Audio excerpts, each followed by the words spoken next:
Hello! Welcome to another art store tour.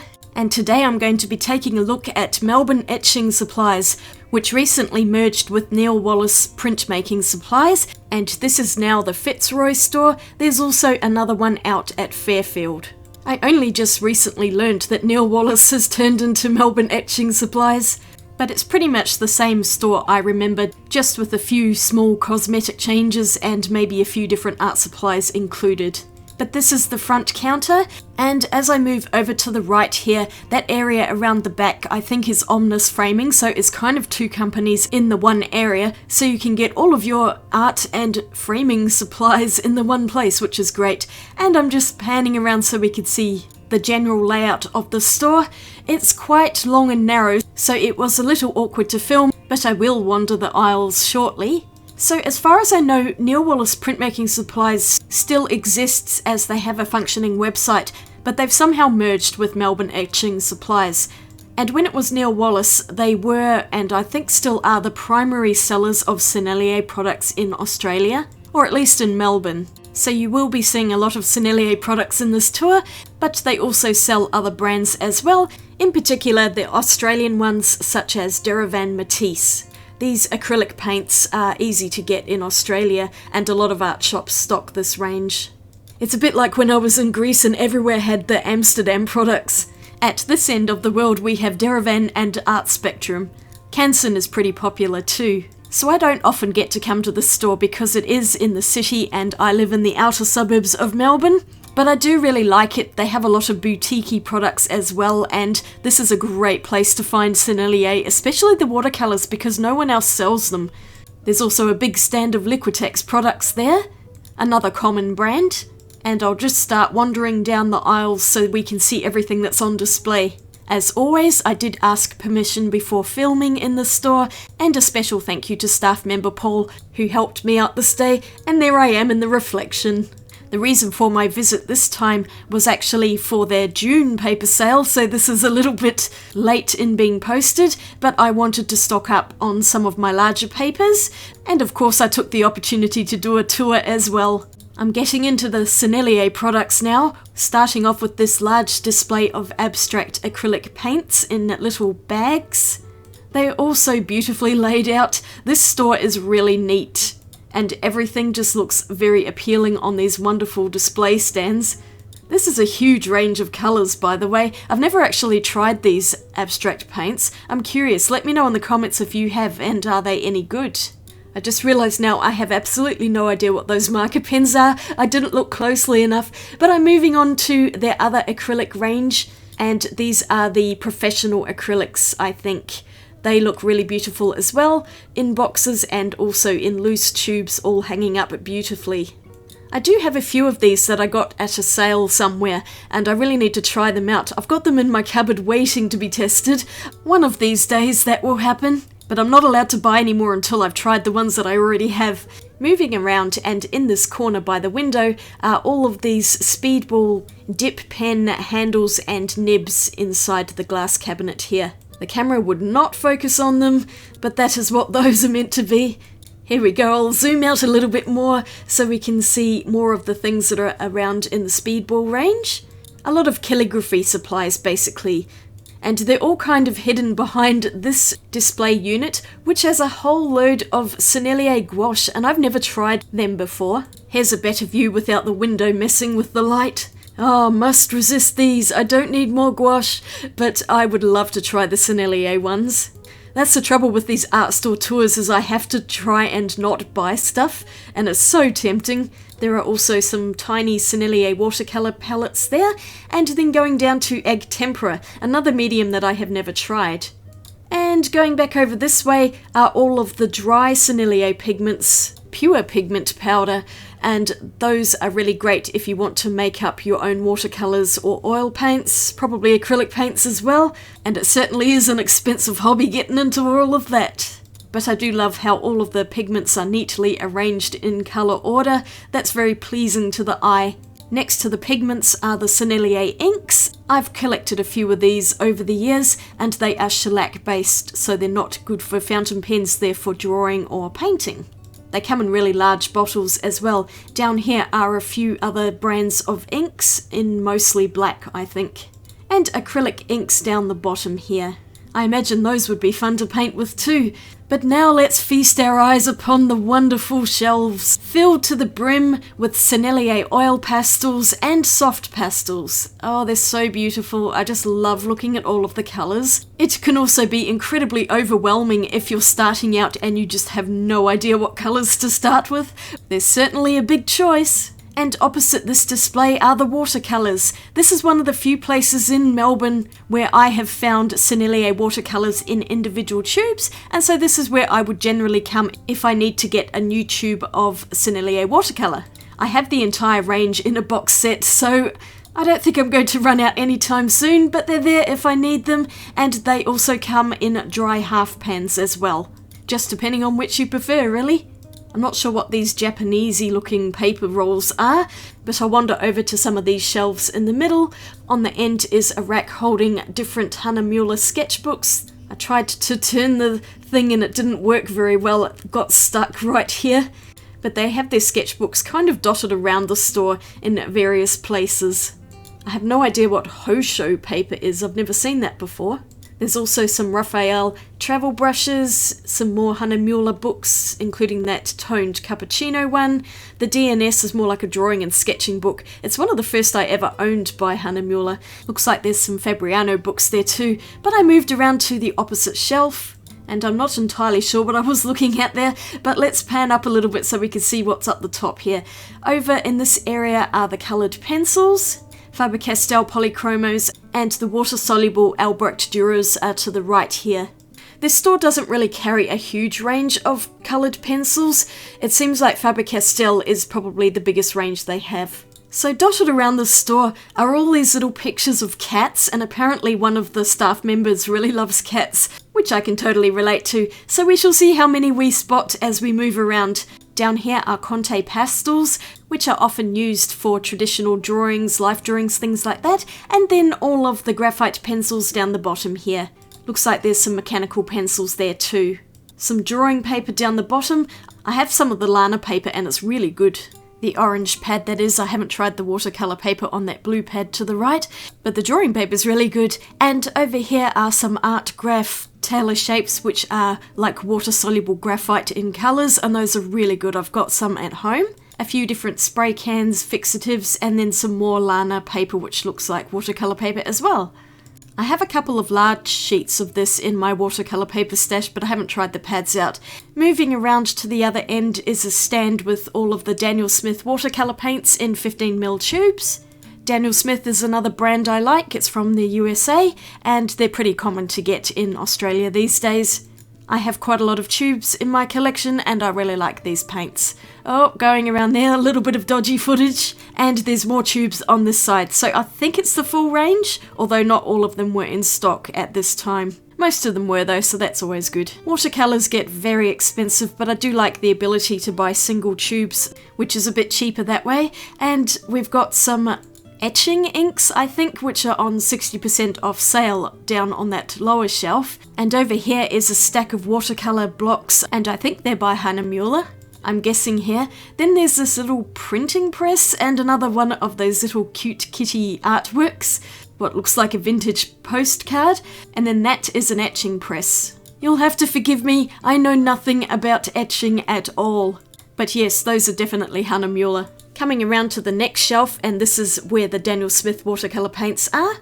Art Tech is an Australian brand, and they have different kinds of watercolour paper. I've got a couple of the student range pads, and they're actually not too bad. I wouldn't mind checking out some of their other paper. I'm not too sure if they have the professional cotton or anything like that, but on this top shelf we have lots of little sets of Sennelier watercolour paints.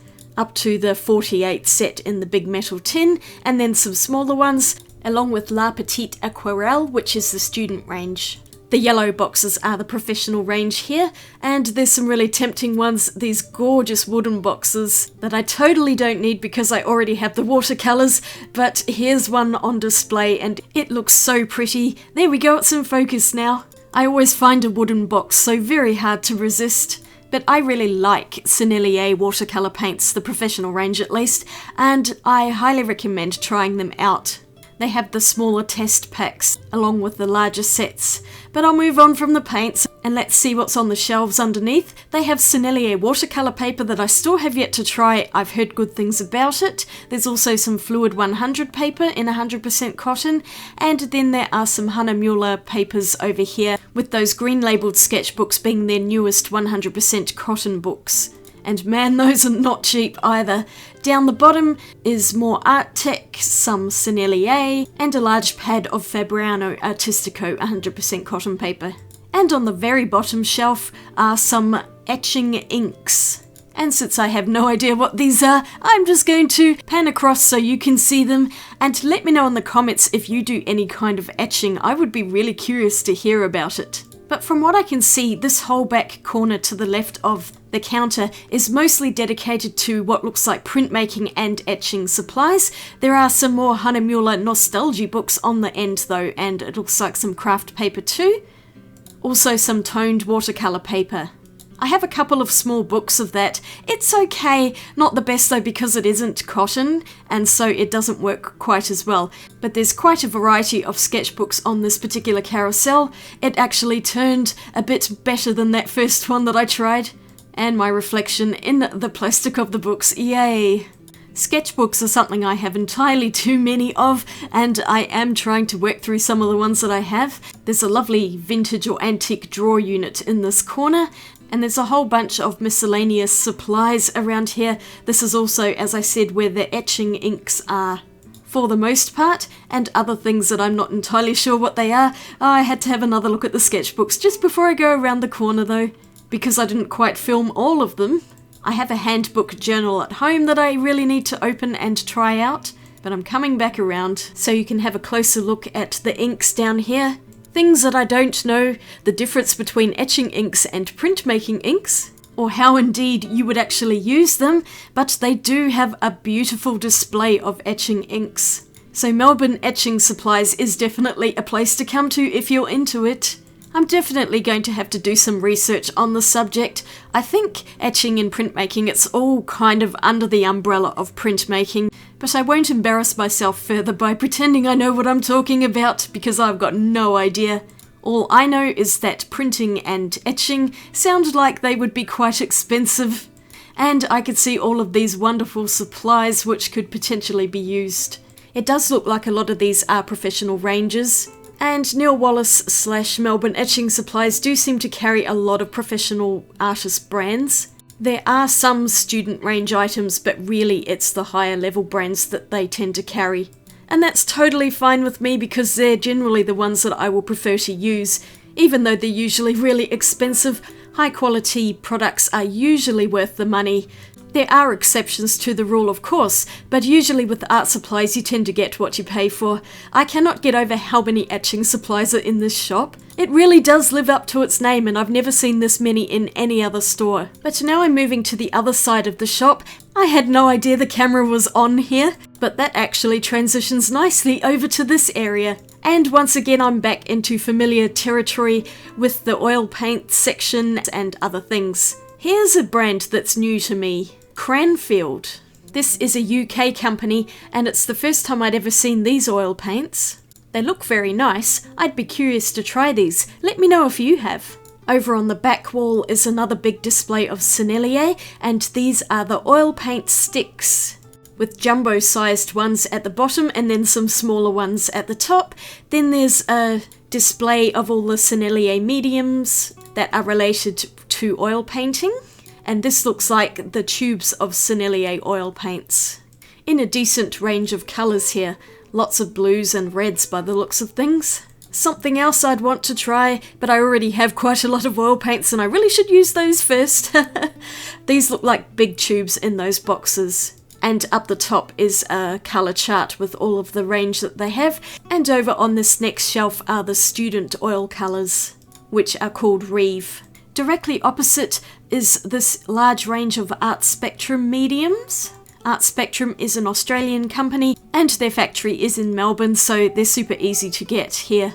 Other oil painting supplies like canvas paper, palette knives. There's also some Gamblin products, including Gamsol odorless mineral spirits that I use quite a bit, and some Sennelier mediums. Now we move on to the brush wall, and one of the main brands of brushes that this store has is Raphael. There's a pretty big range of them. They have all sorts of watercolour brushes, also I think oil painting and acrylic brushes, in just about every size that you could possibly think of, and this lot is all by Raphael. So it's a considerable range.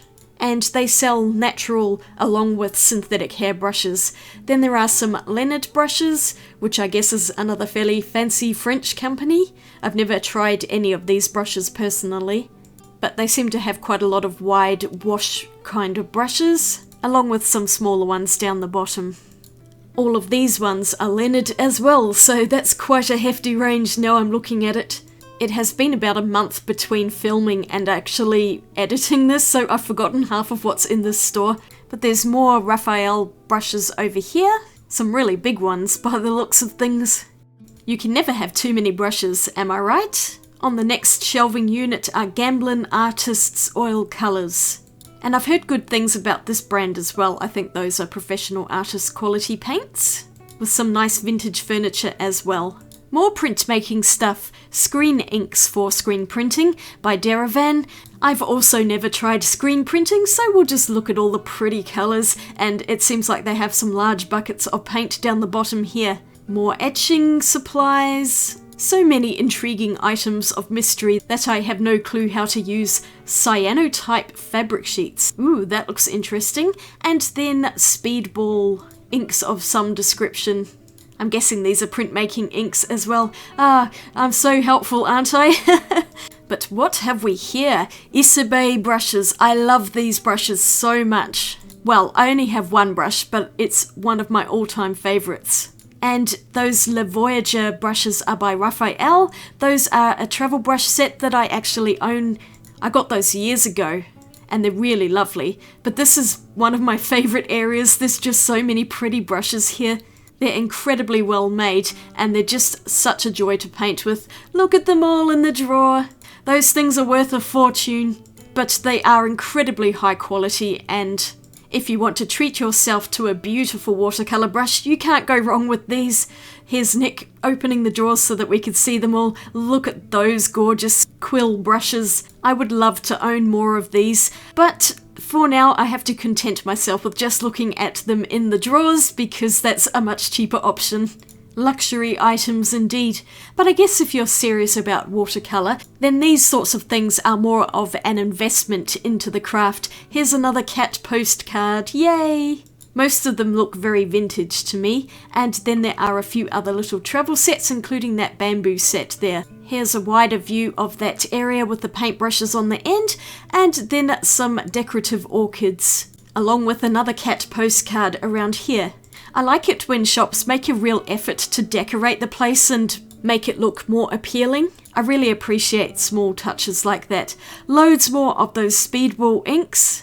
And now I'm making my way towards the back of the store with the larger papers, but first here's a stand of Arnhem papers, which I've never used before. They do look really nice though. And all sorts of boxes with more supplies. I'm guessing those are things that need to go out on the shelves. That package is something that you might see a little bit later. That's actually my package that I'd ordered. But I got distracted by this shelf here, which is the bargain area. So of course this is changing all the time depending on what is on sale at any given time. I actually ended up getting only one thing off this shelf, which is pretty good for me. And I'll show that at the end of the video. Up the back of the store is where all of the large papers are kept, and during June they had this sale, so everything was about 30% off, and it's a really good time to stock up on papers with that kind of a discount. They have a large variety of really high quality papers, watercolour paper and printmaking and drawing. There was also a display of hemp paper, which I've never tried before. I would be curious to try that. and some bamboo as well. This is all by Hannah Mueller. I have tried bamboo paper a little bit, although I don't think it was quite as nice quality. There's a large area with pieces of wood, which I'm presuming are stretcher bars for canvases and maybe things to do with framing as well. And this big work area desk where they can cut large pieces of paper and what looks like to be linen canvases on rolls. So you can order the size you want and they can cut it up for you. Some staff desks around here, and I'm wandering back towards the main counter where I started from. But of course there's always things to look at on the way, and there's another cat picture. There's a stand here of awagami editioning papers, which I think is a Japanese washi paper, and they're used for printmaking and other fine art. Directly opposite is a large stand of Old Holland oil paints, but once again no watercolours. It's just so weird that Australia doesn't really seem to bring them in, although someone said there is a store in Sydney that has the watercolours. But at least I know this is a place I can buy some oil paints to go with that one I accidentally purchased in Greece. These tubes are much larger than the one I picked up. And in the front is a little Sennelier oil painting set, which I really like the look of. But going down here, in these drawers are all sorts of Indian khadi papers, and this is handmade paper. I'm pretty sure it's cotton. I've used a little bit, but not very much. I'd like to try more. So this is definitely a good place to come and get those. They had loads of them in here. I know I have some khadi paper in my studio somewhere. Here's another look at that oil painting set because, gosh, it's beautiful. I really like that. Hidden behind this apron is a huge box of Sennelier oil sticks. Something else to covet. That would be amazing to have, but really I have no room for it in the studio. And this was a display of Leonard pouches by the looks of it, showing what you can put inside them, brushes, tubes of paints and things like that. I'm back at the front counter now, and this is where they keep all their fancy brass items, mostly by Maker's Cabinet. So that's pretty much everything to see in this store, and thank you to Melbourne Etching Supplies and Neil Wallace for allowing me to film in here. Here's one more cat picture and that cat clock on the wall. Now it's back to my studio to see which papers I bought, and I have them stored in my paper drawers here. Still wrapped in brown paper packaging, so I'll pull it out and we can see what I got. Oh, it's so huge I'm going to have to open this up on the floor rather than my desk. I ended up buying a paper packet and one sheet of paper. So this top one is a new paper I've never seen before and thought I'd try out. Magnani 1404. And here's a pack of 10 sheets of Fabriano Artistico hot press paper in extra white. It's some of my all-time favourite paper.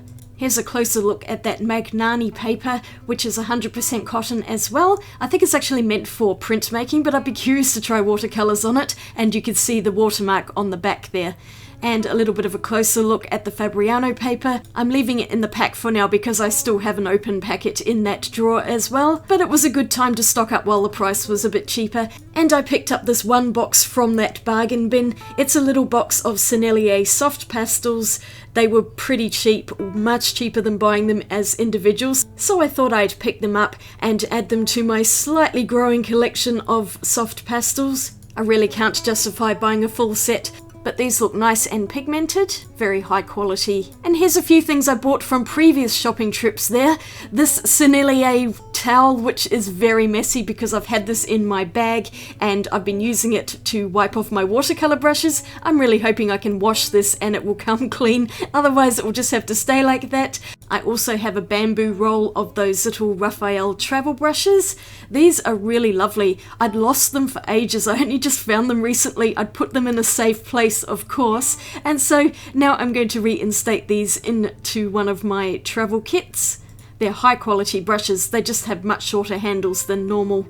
Raphael brushes are really nice, and it's another brand of brush that I would recommend. I always have trouble resisting cute sets of travel brushes, and I thought that this was quite a unique little set to have. And the last item I have is this set of travel brushes by Raphael. This is probably the oldest set of brushes I have.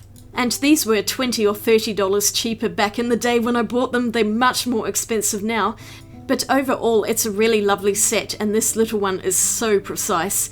The next one is the biggest brush in the set, and it's this Squirrel Mop. At least I think it's squirrel, but that's a beautiful brush too. It picks up so much water and paint.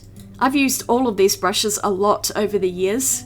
This last one is somewhere in between the big and the small, and is also a useful one. It tapers to a fine point when wet. So this is a favourite set of travel brushes for me, although that case does get a bit bulky sometimes. But that's all I've got for today. I hope you enjoyed this. Give it a thumbs up and click that subscribe button if you did, and you might want to check out some other art store tours that I've done. Thanks for watching. I'll see you again soon. Swatch you later. Bye!